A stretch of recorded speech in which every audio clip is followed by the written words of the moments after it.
The crackling woke me, a sound usually associated with pleasant things. Campfires, maybe a neighbor's summer barbecue. But the smoke, that thick, acrid smoke pouring through my bedroom window, told a different story. My chest tightened.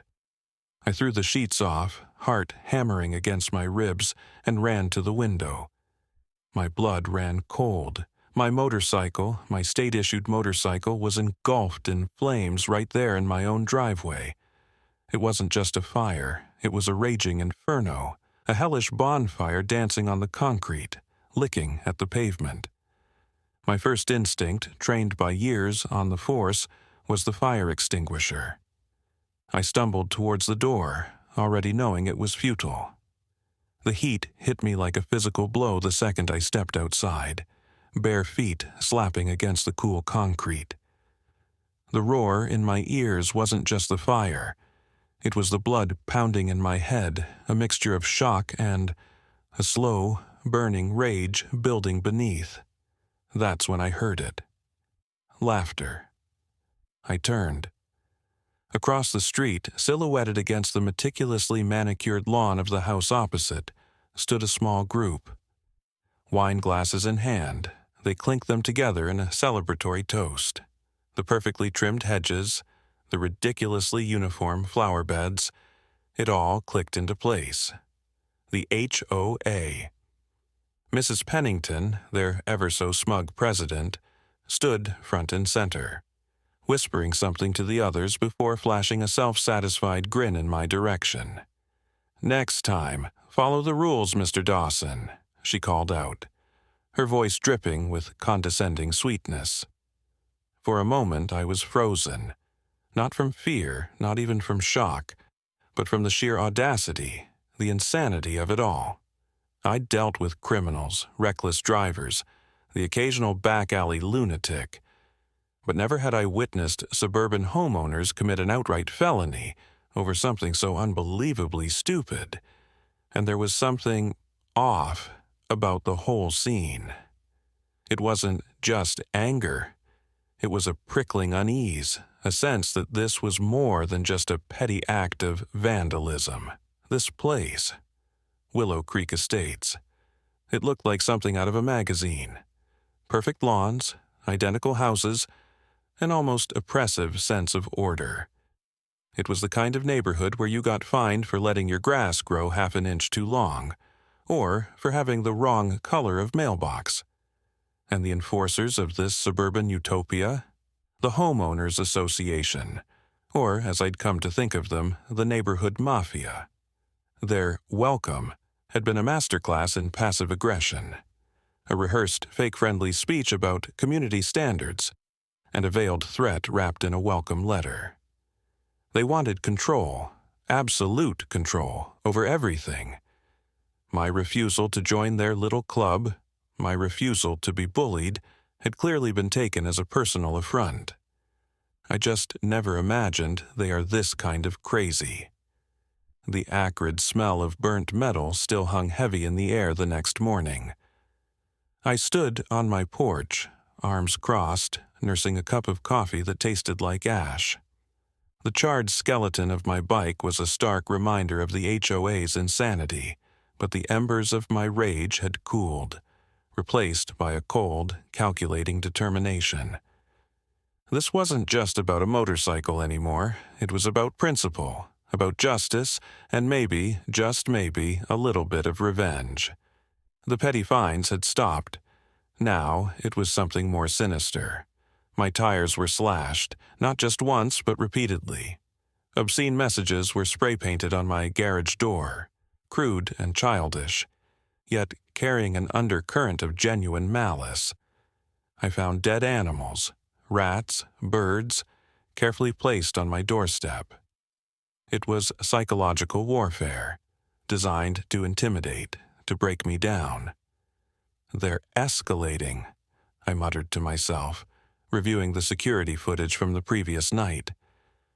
The cameras had caught blurry figures darting in and out of the shadows, but their faces were obscured. Damn it. I needed a clear shot, something I could take to the captain. One evening, as I was returning home from a late shift, I noticed a car parked down the street, its headlights off. It was a dark sedan, unfamiliar. As I got closer, the engine revved and the car sped away, tires squealing. I caught a glimpse of the driver, a silhouette, male, wearing a baseball cap. Was it one of them or someone else? The thought sent a shiver down my spine. This was bigger than just a neighborhood dispute. There were other forces, outside forces working. A package was left at my front door, no return address. Just my name scrawled in an unsettlingly formal script. Inside, photographs. Pictures of me, taken at various times. Leaving the station, walking my dog, even inside my own house, through the windows. A cold dread washed over me. The photos triggered something. A memory, buried deep, surfaced. A case from years ago, a cold case involving a network of corrupt officials and a missing witness. A witness I was supposed to protect. The details were hazy, fragmented, like shards of broken glass. Flashback. A dimly lit warehouse. Gunshots, screams. A man slumped against a wall, blood staining his shirt. My own voice yelling, "Stay with me. Help is on the way." But help hadn't arrived in time. I slammed my fist on the table, the memory fading, leaving behind a bitter taste of failure. Was there a connection? Was this HOA madness somehow linked to that old case? The thought seemed far-fetched, yet I couldn't shake the feeling. "You okay, Jack?" It was Sarah, my neighbor from across the street. She was looking at me with concern, a plate of cookies in her hand. Sarah was kind, and I felt bad that I was beginning to suspect everyone. "Yeah, just thinking," I said, forcing a smile. "Long day?" "You look pale, and you've been getting a lot of late-night visitors," Sarah said. "The HOA are a bunch of crazies. Everyone around here knows that." I pretended to joke. "Oh, don't worry. I can handle a few crazy neighbors." "I hope so. Those people are seriously unhinged. Be careful, Jack." And then there was Martinez, my partner, my friend. We'd been through a lot together, had each other's backs countless times. But lately, something felt off. He'd been distant, evasive. He'd dismissed my concerns about the HOA, calling it a neighborhood squabble.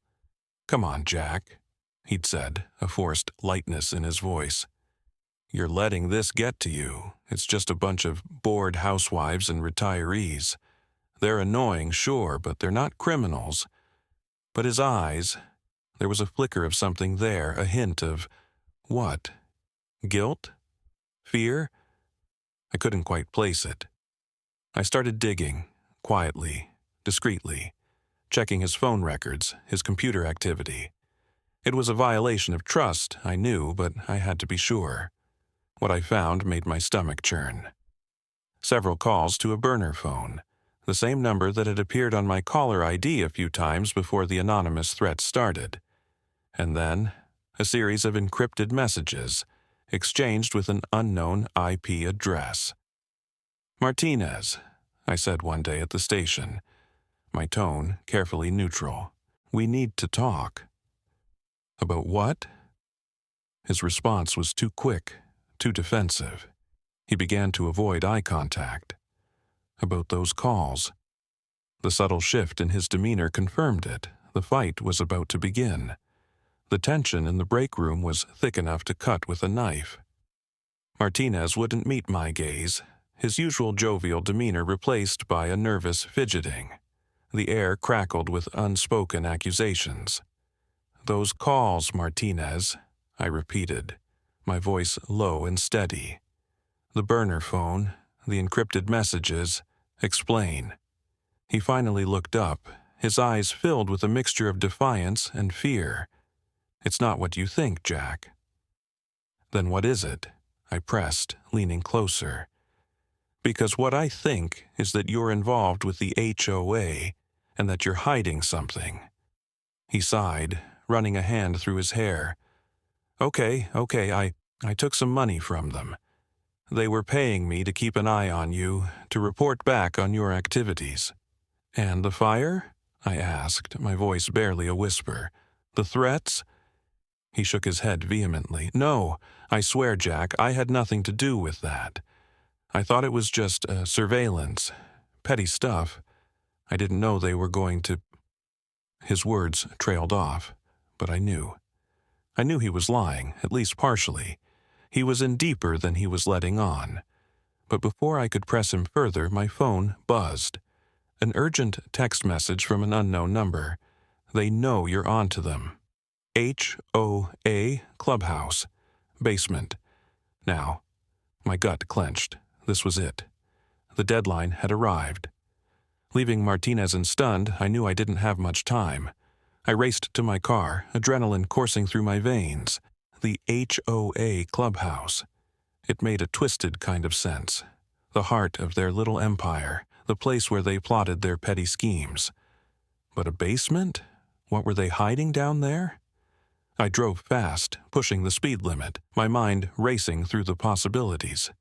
This wasn't just about a burned motorcycle anymore. This was about something much bigger, something much more dangerous. The HOA was a front of something that was going down tonight. As I pulled up to the clubhouse, I saw several cars parked outside, including Mrs. Pennington's ostentatious Cadillac and the dark sedan I'd seen speeding away.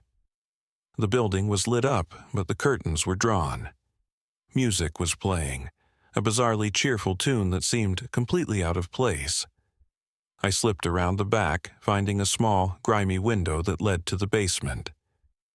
It was unlocked. Careless, or a trap. I didn't have time to debate. I slid the window open and slipped inside, my weapon drawn.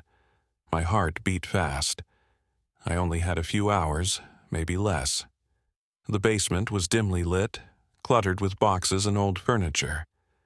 But in the center of the room, a large metal door, reinforced with steel bars, stood out. It was clearly a vault, or some kind of secure storage area, and from behind it I could hear voices, muffled but angry. Suddenly, a figure emerged from the shadows. Martinez. He looked pale, shaken. "Jack, don't do this," he pleaded. "You don't understand." "I understand that you betrayed me," I said, my voice cold. "That you've been lying to me. I was trying to protect you," he insisted. They're not who you think they are." He took a step closer, his hands outstretched. "Pennington. She's not just the HOA president. She was FBI special agent until she got caught with her hand in the cookie jar. Big time, embezzlement, money laundering, working with organized crime." The pieces clicked into place. The burner phones, the encrypted messages, the escalating violence. It all made sense now. This wasn't just a group of disgruntled homeowners. It was a criminal operation, and Pennington was at the center of it. "And tonight?" I asked, my eyes fixed on the metal door. "What's happening tonight?" "They're moving something," Martinez said, his voice trembling. "Something big. I don't know what it is, but it's bad, Jack. Really bad. Stay out of this. I can help you, Jack." I shook my head. "No, this is my mess." I approached the metal door, listening intently. The voices were clearer now. Pennington's, sharp and commanding, and several others, male, gruff. They were arguing about logistics, about transport, about getting it out of the country. I kicked the door, and all hell broke loose. The room was filled with crates stacked high, and in the center, surrounded by several armed men, stood Mrs. Pennington, looking not like a suburban housewife, but like a hardened criminal. She held a small silver case in her hand. Well, Mr. Dawson," she said, a sneer playing on her lips. "You're just in time for the grand finale." "It's over, Pennington," I said, my weapon trained on her. "Drop the case." She laughed, a cold, chilling sound. You think you can stop me? You're just one man. I'm not alone, I said. And at that moment Martinez stepped forward, his own weapon drawn, pointing it at Pennington's men. I may have made some bad choices, Jack, he said, his voice surprisingly steady. But I'm not letting this happen. A firefight erupted. The sound of gunfire echoed through the basement, the air filled with the smell of gunpowder. I moved from cover to cover, taking down Pennington's men one by one. Martinez fought beside me, his movements surprisingly efficient, his aim true. He was still a cop after all. Pennington, seeing her operation crumbling around her, made a run for it. I pursued her, dodging bullets and leaping over crates. She was fast, surprisingly agile for her age, but I was faster. I tackled her to the ground, the silver case flying from her grasp. The fight was brutal, a desperate struggle for control. But in the end I overpowered her, pinning her to the ground, my weapon pressed against her temple. "It's over," I repeated, my voice hoarse. She spat at me, her eyes filled with hatred. "You haven't won, Dawson. You have no idea what you've done." I cuffed her, my mind beginning to settle and prepare for the next step. The arrival of backup was swift and decisive.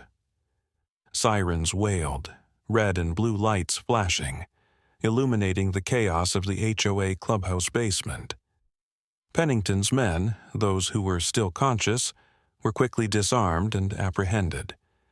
Martinez, looking slightly shell-shocked but otherwise unharmed, helped secure the scene, his earlier betrayal seemingly forgotten in the heat of the moment. He even offered a weak, apologetic smile, which I returned with a curt nod.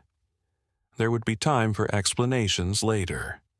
The silver case, which I'd managed to retrieve, turned out to contain not cash, as I'd initially suspected, but something far more valuable: incriminating documents, detailing a vast network of corruption and illegal activities that reached far beyond Willow Creek Estates.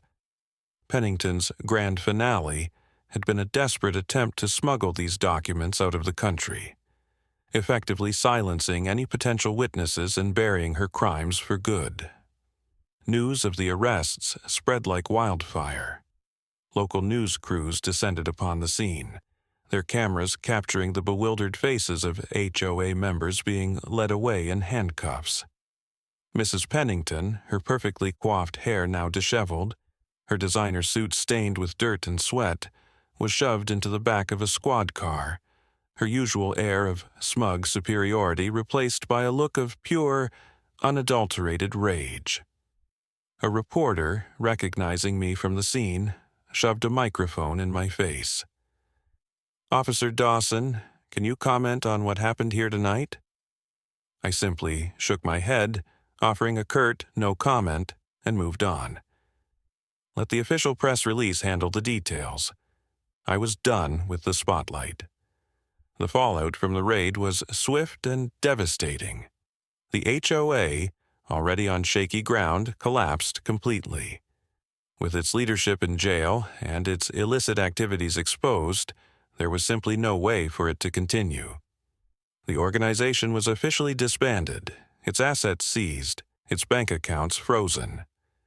The remaining members, those who hadn't been directly involved in Pennington's criminal enterprise, were left to pick up the pieces, facing a mixture of shame, anger, and disbelief. They had been duped, manipulated by a woman they had trusted, a woman who had used their petty concerns and neighborhood squabbles as a smokescreen for her own greed and ambition. The atmosphere in Willow Creek Estates shifted dramatically. The oppressive sense of conformity, the fear of HOA reprisals, evaporated overnight. People started talking to each other again. Actual conversations. Not just whispered complaints about lawn heights and mailbox colors. The community, once divided by fear and suspicion, began to find common ground. The old HOA clubhouse, the site of so much drama and injustice, was eventually demolished. In its place, a community park was built, funded in part by the seized assets of the former HOA. It became a symbol of a new beginning, a place where neighbors could gather, relax, and enjoy their freedom, a far cry from the rigid, rule-bound environment that Pennington had tried to create. I took a deep breath in the park, feeling the weight off my shoulder, as I sat on a bench in the newly christened Liberty Park. Watching children play on the swings and neighbors chat amicably, I felt a sense of not quite closure, but perhaps a beginning. The battle with the HOA was over, but Pennington's parting words, "You have no idea what you've done," still echoed in my mind. The documents in that silver case pointed to something bigger, a wider network of corruption that stretched far beyond this quiet suburban enclave. I knew this was just the first chapter. There were other battles to be fought, other secrets to uncover, but for now at least there was peace. A hard-won peace, bought with sweat, blood, and a healthy dose of righteous fury. I might face some troubles ahead, but at least HOA was no longer a thing I have to be worried about.